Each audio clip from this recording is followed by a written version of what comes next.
सारे नियम कानूनों को धाक पे रख के उन्होंने नीति बनाकर शराब की दिल्ली को सौंप दी। अगर उसमें भ्रष्टाचार नहीं था भैया तो उसको वापस लेने की ज़रूरत ही नहीं थी। भैया हाथ जुड़वाओ, ये सब नाटक नौटंकी बहुत करा है अपने दिल्ली की जनता के सामने। अगर ये नीति ठीक थी तो वापस क्यों ली? डे फर्स्ट से कांग्रेस ने ये बात उठाई थी और हम आज भी उसी बात के साथ खड़े हैं कि ये नीति भ्रष्टाचारी थी। मनीष सिसोदिया मामले में जहां एक और बीजेपी लगातार सवाल उठा रही है आम आदमी पार्टी पर, वहीं पे कांग्रेस भी पीछे नहीं हट रही है। कांग्रेस ने आज प्रेस वार्ता भी करी और हमारे साथ में इस वक्त मौजूद हैं अनिल भारद्वाज जी, उनसे बात कर लेते हैं।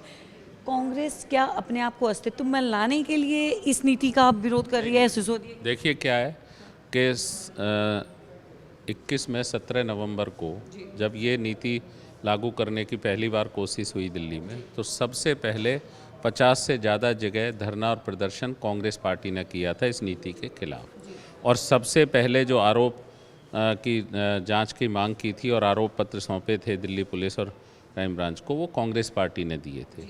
आज उन्हीं आरोपों पे ये जो सीबीआई और ईडी काम कर रहे हैं। हमारा ये कहना है कि हम डे फर्स्ट से ये मानते थे कि ये नीति गलत है। वो पार्टी जो ये कहती थी कि रायशुमारी करा के शराब के ठेके देंगे, महिला समितियों से पूछेंगे, आरडब्ल्यूए से पूछेंगे, ग्राम समितियों से पूछेंगे, उस दौर में जब दिल्ली में भयंकर त्राहिमाम था, कोरोना का काल चल रहा था, कोरोना पीरियड में लोग जान के लिए खेल रहे थे, एक दूसरे से मदद मांग रहे थे, कहीं सिलेंडर पहुंचाने, खाना पहुंचाने का कार्यकर्ता हम लोग काम कर रहे थे और सभी लोग ये देख रहे थे कि किसी तरह लोगों की जान बचे। उस पीरियड में बिहाइंड द कार्टन ये सरकार जो अपने आप को जनता की सरकार कहती थी, जो आम कॉमन मैन की सरकार कहती थी, वो सरकार एक ऐसी नीति बना रही थी जिसमें सारे प्राइवेट प्लेयर्स को लाके, बड़े बड़े शराब के मैन्युफैक्चरर और माफियाओं को लाके, सारे नियम कानूनों को धाक पे रख के उन्होंने नीति बनाकर शराब की दिल्ली को सौंप दी। उस पीरियड में शर्मनाक है।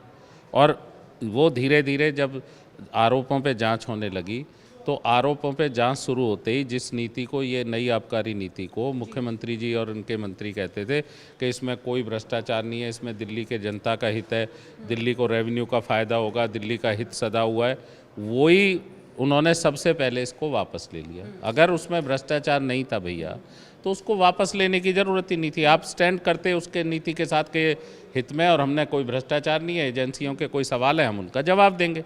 आपने वापस क्यों ली?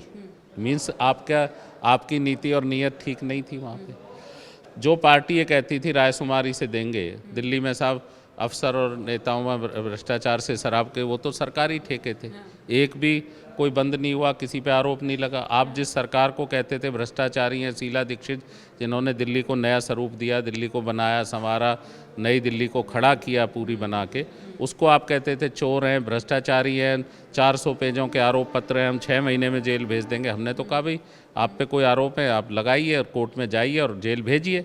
आप आज वो स्वर्ग में है देवी स्वरूप, उन बेचारी को तो आज वो स्वर्ग में चली गई। आपने कोई चार्जशीट नहीं हुआ, उनकी कैबिनेट का कोई मंत्री कभी चार्जशीट नहीं हुआ, कोई आरोप पत्र नहीं आए उसके खिलाफ। तो आप उन्हें तो बेईमान कहते थे, आप कहते थे ये बेईमान। आपकी उस शराब नीति को किस आरडब्ल्यूए ने परमिशन दी? कहाँ रायशुमारी आपने कराई? कहाँ महिला समितियों से आपने पूछा उसके लिए? कोई एक नाम तो बताओ, कौन सी ग्रामीण समिति ने कहा हमारे गांव में आइए खोलिए शराब के ठेके? तो दिल्ली में जिस तरह आपने शराब की नगरी बना दिया दिल्ली को, तो इसमें सीधे तौर पे आपने प्राइवेट प्लेयर्स को, बल्कि हम तो कहेंगे माफिया को लाकर बड़े स्तर पर भ्रष्टाचार। कांग्रेस ये समझती है कि उनका योगदान है शराब की इस आबकारी नीति को वापस। कांग्रेस तो डे फर्स्ट से लड़ रही है और कांग्रेस ने हर स्तर पे लड़ाई लड़ी है, प्रेस कॉन्फ्रेंसें भी की हैं, आंदोलन भी किया है, प्रदर्शन भी किए हैं। ये ठीक है कि आज जो भी सामने है वो सामने है, लेकिन हम स्पष्ट तौर पे कह रहे हैं कि डे फर्स्ट से कांग्रेस ने ये बात उठाई थी और हम आज भी उसी बात के साथ खड़े हैं कि ये नीति भ्रष्टाचारी थी, इसीलिए वापस ली गई। और जिन कट्टर ईमानदार लोगों को सर्टिफाइड करके आपने विधायक या मंत्री बनाया, आज उनका सामने है उनका भ्रष्टाचार।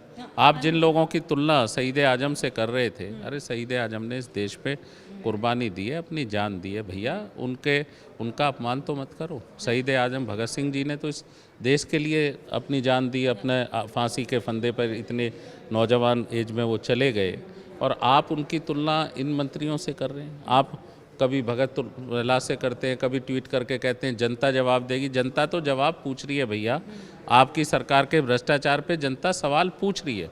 जनता किस चीज़ का जवाब देगी? आप जनता को कमीशन तय कर रहे थे क्या? आपने कोई रायशुमारी करके ठेके दिए थे क्या? जो आज आप कह रहे हो जनता जवाब देगी। तो ये सरासर भ्रष्टाचारी नीति थी और ये खुल रही है, बेनकाब होती जा रही है। और निश्चित तौर पे हमारा ये कांग्रेस का सीधे तौर पे कहना है कि सरकार के मुखिया के होने के नाते जो औरों पे अपने मापदंड स्थापित करते थे, जो कहते थे कि भाई हम तो अगर एक बार आरोप भी लगे तो छोड़ देंगे सरकार, तो आज छोड़ें भैया। मुख्यमंत्री शिक्षा मंत्री के पद पे भी रह चुके हैं, 18 से 19 मंत्रालय उनके पास में थे।